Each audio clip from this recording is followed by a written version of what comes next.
Saya punya orang tua, tapi sering bertengkar dengan menantu. Setiap saya nasehatin, keduanya tak ada yang mengalah. Kasih sarung tinju.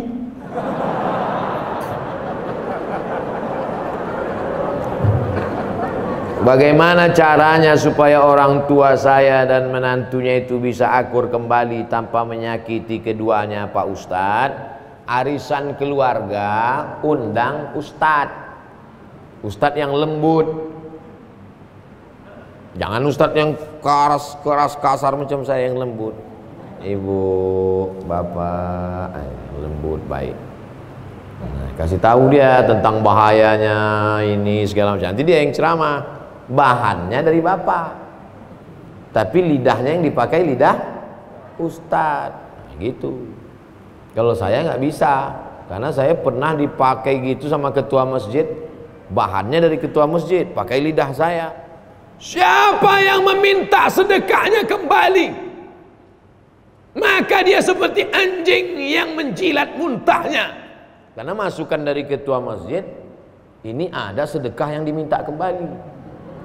Jadi saya sampaikan begitu. Setelah selesai acara, mohon maaf Pak Ustadz, yang disindir nggak datang gitu.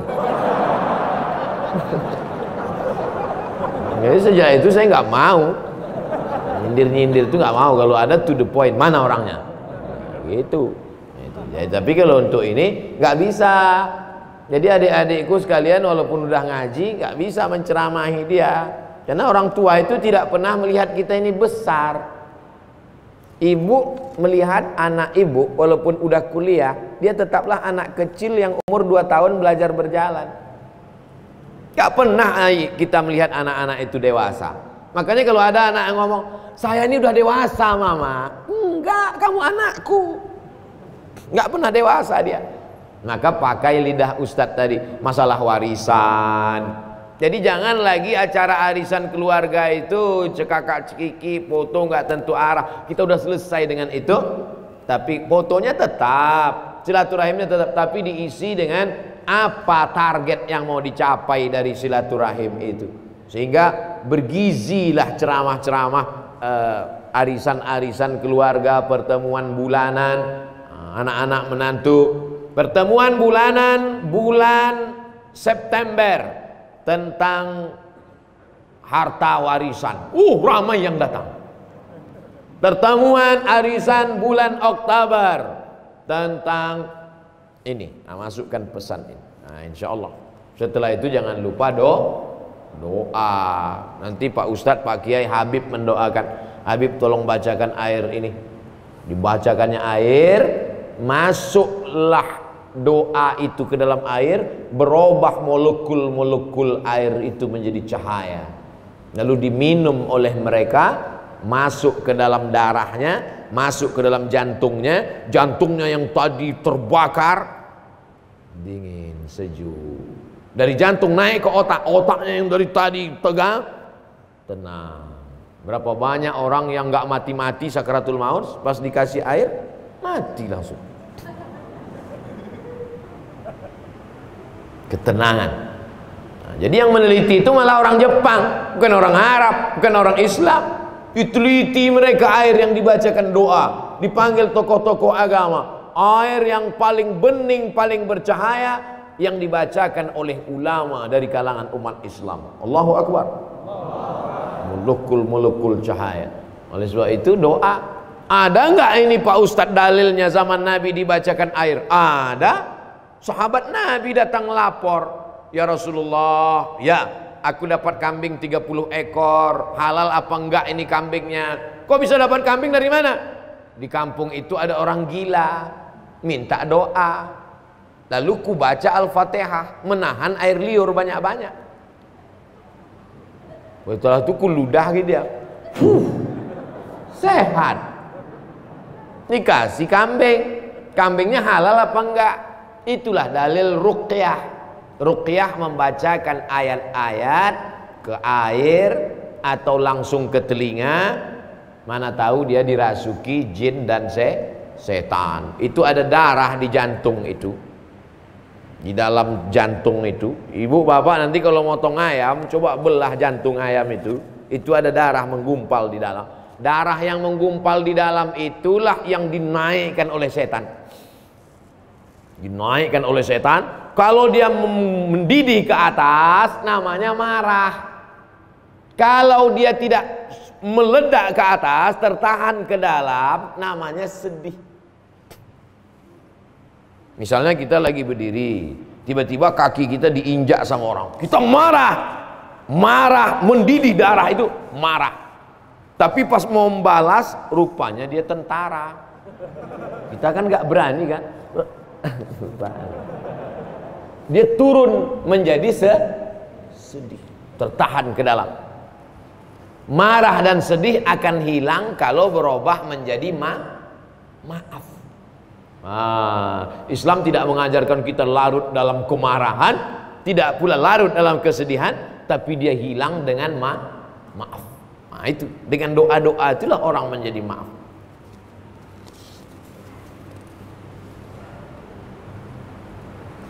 Saya diberi seorang anak, istri saya mengandung, sekarang masuk 7 bulan. Apa amalan afdal untuk saya sebagai suami untuk kebaikan kandungan? Perempuan yang sedang hamil itu hatinya risau, takut nanti melahirkan susah, takut nanti sesar, takut diganggu jin. Maka hatinya tenang dengan zikir, banyak-banyak sholawat. Allahumma sholli ala sayyidina Muhammad wa ala ali sayyidina Muhammad. Allahumma sholli ala sayyidina Muhammad wa ala ali sayyidina Muhammad. Makanya Pak Kiai selalu nyuruh, gimana nih Pak Kiai, istri saya hamil, baca surat Yusuf supaya hatinya tenang. Padahal tujuan Pak Kiai baca surat Yusuf supaya hatinya tenang dan anaknya soleh, tidak mau berzina seperti Nabi Yusuf. Cuman kadang ibu hamil ini salah sangka, disangkanya anaknya ganteng macam Nabi Yusuf. Pas lahir hitam komplain. Pak Kiai iki anaknya ireng piye iki. Pak Kiai orangnya sabar, nggak marah. Bojone ndi? Pas dia bojo iki podo.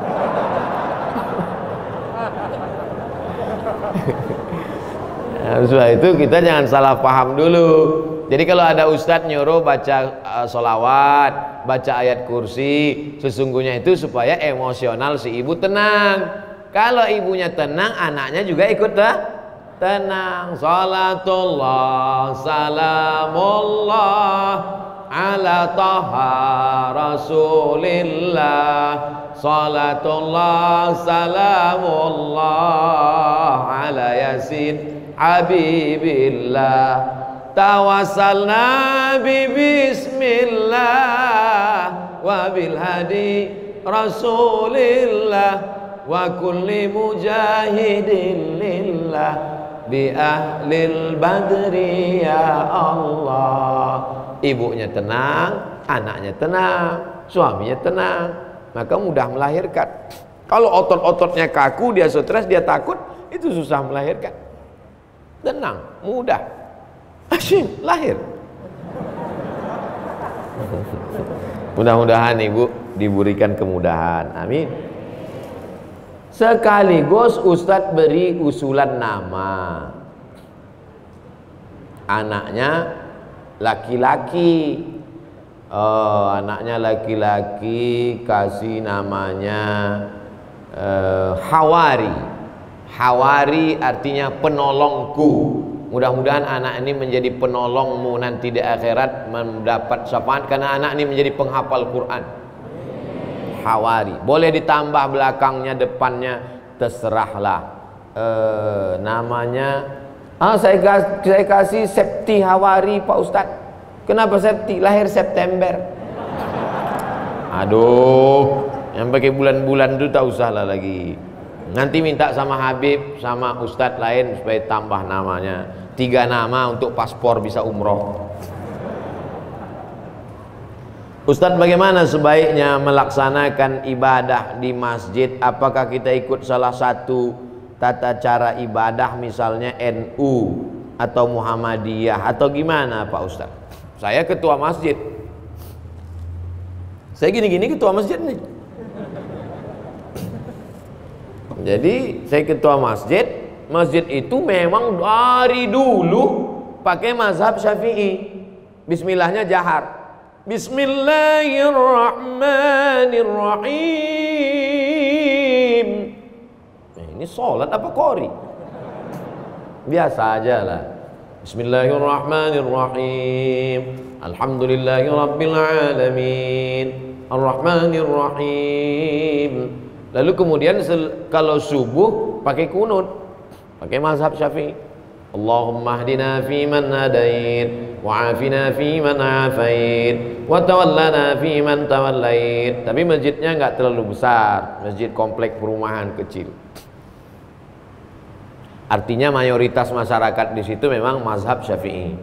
Tapi kalau masyarakat di situ multi, ada bisa dipakai satu contoh masjid di daerah saya juga. Saya ceramah di situ. Lalu saya dengar, saya kasih tahu sama makmum, Ustadz itu imam sir, itu imam jahar. Maksudnya kalau dia imam itu bismillahnya jahar. Bismillahirrahmanirrahim. Tapi kalau itu yang imam sir. Bismillah. Nah jadi semua terayomi. Selama masih ahlus sunnah wal jamaah. Nah, jadi saya tak paham komunitas masyarakat di Darussalam, tapi kalau masjid saya pakai mazhab Syafi'i. Terus kalau selesai sholat zikir jahar sama sir, ya mazhab yang jahar itu mazhab Hambali. Karena menurut Imam Ahmad bin Hanbal, kalau dalam mazhab Syafi'i selama makmumnya belum tahu dikasih tahu. Cara ngasih tahu makmum gimana? Dijaharkan. Astaghfirullahaladzim, astaghfirullahaladzim, astaghfirullahaladzim. La ilaha illallah la syarikalah. Makanya kalau kita sholat di masjid, imamnya misalnya kuat, berarti dia ngasih tahu makmum. Kalau imamnya enggak kuat, berarti makmumnya udah tahu. Gak usah dipermasalahkan. Dia menjadi masalah karena dipermasalahkan. Disitulah letak masalahnya. Jangan masalahkan yang tak perlu dipermasalahkan. Yang penting masih sholat. Nah itu. Jadi kalau menganggap musyawarah lah bersama masyarakat, bersama jamaah. Ustadz, dulu saya belajar Islam berdasarkan adat di lingkungan. Karena tidak ada ilmu, sedikit demi sedikit hijrah menurut sunnah Nabi. Belajar bagaimana ketika ketidaktahuan ilmu dahulu. Allah semoga Innallaha tajawaza an ummati. Allah mengampunkan umatku manasya wa akhta'a. Allah mengampunkan umatku 3: lupa, salah, terpaksa. Dipaksa sama penjajah, kau mesti murtad. Zaman Nabi ada tuh yang dipaksa, namanya Ammar bin Yasir. Sampai keluar dari mulutnya kalimat kafir. Dilaporkan ke Nabi, ya Rasulullah, itu Ammar itu sudah keluar kalimat kafir dari mulutnya. Turun ayat, illa man ukriha wa qalbuhu mutmainnun bil iman. Ada orang yang dipaksa tapi hatinya tetap beriman.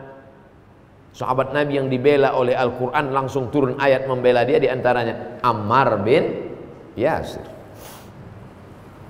Supaya tak putus silaturahim, bolehkah saya masih hadir dalam acara pengajian 7 bulanan, 4 bulanan dan selamatan? Orang hamil istrinya, hamil itu nikmat atau enggak nikmat? Tengok dulu udah nikah apa belum.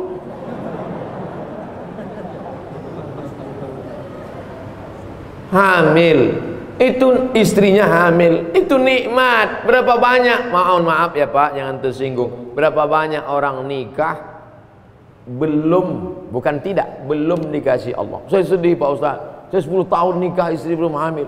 Teman saya nikah Januari kemarin, Maret melahirkan. Wa amma bi ni'mati rabbika fahaddits. Nikmat Allah syukuri. Bagaimana cara mensyukurinya? La in syakartum la azidannakum. Syukur, undang, kenduri. Kalau kami di Riau namanya kenduri. Rupanya di sini selamatan. Datang ya, selamatan. Kenapa disebut selamatan? Karena memang doanya Allahumma inna nas'aluka selamatan, salamatan fiddin. Semoga kelahirannya anaknya selamat, jauh dari penyakit. Nah, jadi kalau dia doa selamatan ya nggak salah, berdoa menyelamatkan supaya selamat. Lalu kemudian apa tadi yang ditanya? Selamatan. Ya selamatan, apa salahnya selamat? Yang tak boleh itu kalau di dalamnya ada unsur syirik, menduakan Allah, meminta kepada selain Allah, la ilaha illallah, qul huwallahu ahad. Nah, itu dalam Islam. Berdoanya kepada Allah ya nggak apa-apa. Tapi kalau berdoanya kepada Nyi Blorong, nah itu nggak boleh. Ustadz, saya pengen didoakan memiliki keturunan. Rabbi la tazarni fardan wa anta khairul warisin. Saya ulang 3 kali. Rabbi, ya Tuhanku, la tazarni fardan. Jangan kau biarkan aku tak ada keturunan. Fardan, tak ada keturunan. Wa anta khairul warisin. Engkau sebaik-baik pemberi waris. Doa Nabi Zakaria. Lama tak punya anak, akhirnya dapat anak Yahya. Rabbi la tazarni fardan wa anta khairul warisin. Doa, banyak-banyak baca doa. Berapa kali Pak Ustadz? Sebanyak-banyaknya. Jadi kalau mau dibaca 10 kali, 30 kali, 40 kali, 100 kali, baik. Sholawat. Saya ketemu dengan bapak-bapak sudah nikah sekian belas tahun gak punya anak. Setelah umur 40 punya anak. Saya tanya, gimana ceritanya? Semua udah kami coba Pak Ustadz. Bayi tabung macam-macam, dari yang 9 kilo sampai tak ada yang berhasil. Terus gimana terakhir? Yang buat berhasil ini terakhir setelah kami nggak pakai apapun, cuman nazar. Saya bernazar kalau anak ini lahir nanti saya masukkan ke pesantren. Lahir. Sulit, apa hubungan pesantren sama anak? Kalau orang bertauhid mudah saja. Innama amruhu iza arada syai'an ayakula lahu kun fayakun. Karena niat dia baik, maka anak itu lalu kemudian nanti anak itu akan dimasukkan ke pesantren. Mudah-mudahan anaknya betah Pak Ustadz. Amin. Dalam Al-Quran kata hijrah disebut 31 kali. Saya pernah baca di surat Al-Muzammil 93:10, saat itu Nabi Muhammad harus meninggalkan orang yang tidak beriman dengan cara baik tanpa melukai hati mereka. Apakah itu berlaku juga untuk saya apabila tempat saya bekerja mayoritas tidak beriman? Apakah saya harus berhenti bekerja? Semoga Pak Ustadz Somad semakin bertambah barokah ilmunya dan semakin nikmat beribadah kepada Allah. Amin. Amin. Amin ya rabbal alamin. Ibu atau bapak yang nanya ini bekerja di tempat non muslim. Pertama saya mau jelaskan apa hukum kerja pada non muslim dulu. Ali bin Abi Thalib bekerja mengambil upah menimba air di tempat orang Yahudi di Madinah. Dilaporkan ke Nabi, ya Rasulullah, Ali ngambil upahnya menimba air di rumah Yahudi. Nabi tidak melarang, Nabi membenarkan. Sekarang saya tanya, berdasarkan hadis ini, bolehkah bekerja pada non muslim? Hebat jamaah Darussalam. Dia bisa jawab sendiri. Yang penting kasih aja dalilnya. Bekerja kepada non muslim hukum asalnya boleh, tapi dikhawatirkan akan terpengaruh akidah, simbol-simbol pada hari-hari perayaan. Dikhawatirkan. Sementara ada 2 kesempatan. Bekerja di sini gajinya ya agak-agak di bawah itu 5% lah. Maka selamatkan akidah muamalah. Tapi kita tidak dibenarkan memusuhi orang karena berbeda agama. Lakum dinukum waliyadin. Jadi hukum asalnya tidak apa-apa. Nabi hijrah itu karena tidak bisa menerapkan ajaran Islam secara kafah di Makkah, maka hijrah ke Madinah. Setelah dia kuat di Madinah tahun ke-8, dia balik lagi ke Makkah, mengislamkan kota Makkah. Maka tahun 8 itu disebut dengan Fathu Makkah, pembebasan kota Makkah. Ustadz yang dirahmati Allah, saya baru berhenti kerja karena dampak Covid. Saat ini saya membuka usaha kuliner brownies secara online. IG-nya Velia Deli. Pesanlah brownies ke Instagram Velia Deli. Insya Allah halal dan berkah. Tidak ada biaya endorse. Membangkitkan ekonomi umat. Orangnya sholat, tepungnya insya Allah bersih, telur ayamnya dicuci dulu. Bayangkan kalau yang masak brownies tuh pakai telur ayam nggak dicuci, ceplok, ceplok, ceplok, bersatulah bekas dari. Nah, tapi kalau dia sholat pasti dicuci karena kulit telur ayam keluar dari tempat najis. Ini makanan mesti halal. Dia sambil ngaduknya pakai sholawat, pakai bismillah, halal dan berkah. Dapatkan segera Velia Deli. Dah, potong, share. 1. Mohon doa dari Ustadz agar usaha kami mendapatkan berkah. Pagi, pas pagi-pagi mau buka usaha itu, baca Fatihah sekali, Qul huwallah 3 kali, Qul a'udzu falaq sekali, Qul a'udzu nas sekali, ayat kursi sekali. Fatihah sekali, Qul huwallah 3 kali, Qul a'udzu falaq sekali, Qul a'udzu nas sekali, ayat kursi sekali. Untuk membuka rezeki dan menjauhkan dari sihir-sihir, santet dan gangguan setan. Mana tahu ada orang benci, disiramkannya air mandi orang mati di situ. Di toko itu kalau dia buka atau di depan rumah disiramkan air mandi orang mati, sehingga semua orang yang lewat di situ mengucapkan assalamualaikum ya ahlal kubur. Atau laki-laki minang perempuan ditolak, adik mau jadi istri abang, najis, tuih. Air ludah diambil, dicampurnya pakai tulang pukang. Pukang tuh binatang yang malu, nggak berani keluar. Akhirnya perempuan tuh seumur hidup malu melihat laki-laki sampai mati tak nikah. Apa tuh? Sihir, orang sakit hati. Nah, itu menjaga diri dengan ayat-ayat ruqyah. Karena banyak sekarang cinta ditolak dukun. Kan? Betul? Strategi apa yang dilakukan baginda Nabi SAW saat berdagang sehingga menjadi pengusaha yang sukses, termasuk juga para sahabat Nabi? Kejujuran.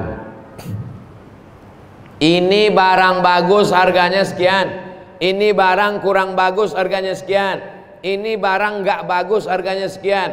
Dulu kalau ada ustadz ceramah gini diketawain orang, kalau disebutkan harganya nggak bagus gini mana orang mau beli. Sekarang yang supermarket, yang tukang jual buah yang pakai sistem inilah yang paling laris.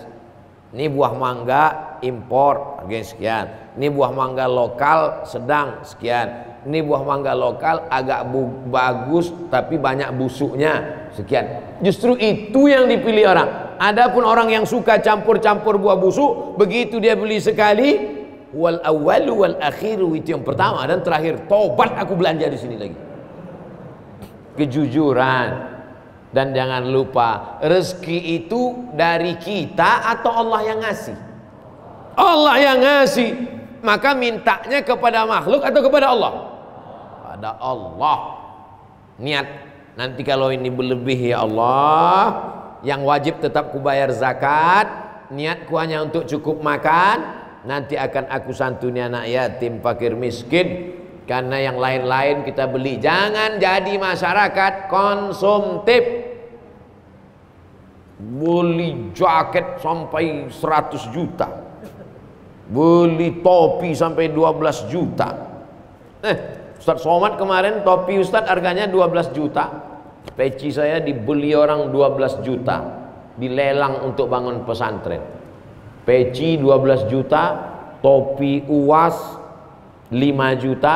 Saya pakai jaket batik tulisan UAS 270 juta. Habis semua membangun pesantren di Jambi. Pesantren orang Jambi. Habis itu saya bisik ke panitia, jangan sampai dibelinya pula celana saya ini. Takut saya pulang tak bercelana. Hebat masyarakat nih bersedekahnya sekarang. Mudah-mudahan Bapak Ibu usahanya lancar. Mohon izin Ustadz, bagaimana saya dapat memberikan saya tak usah oleh-oleh. Saya makan tak banyak, saya minum tak banyak, makan tak banyak, tidur banyak. Jalan tadi tidur sudah. Jadi kalau ada niat oleh-oleh untuk saya, udah saya terima. Bukan saya tolak, udah saya terima. Jual lagi, buat di situ brownies Ustadz Somad, lelang. Share foto. Lelang, duitnya ambillah untuk anak yatim, fakir miskin dan lain. Habis 90 menit standar, 60 menit ceramah, tanya jawab 30 menit. Kita tutup dengan baca doa. Astaghfirullahalazim, astaghfirullahalazim, astaghfirullahalazim alladzi la ilaha illa huwal hayyul qayyum wa atubu ilaih. Ala hadhihi niyah, untuk niat yang baik-baik. Al-Fatihah. A'udzubillahi minasyaitonir rajim. Bismillahirrahmanirrahim. Alhamdulillahirabbil alamin arrahmanir rahim maliki yaumiddin. Iyyaka na'budu wa iyyaka nasta'in ihdinas siratal mustaqim. Siratal ladzina an'amta 'alaihim ghairil maghdubi 'alaihim waladdallin. Amin. Allahumma shalli ala sayyidina Muhammad wa ala ali sayyidina Muhammad.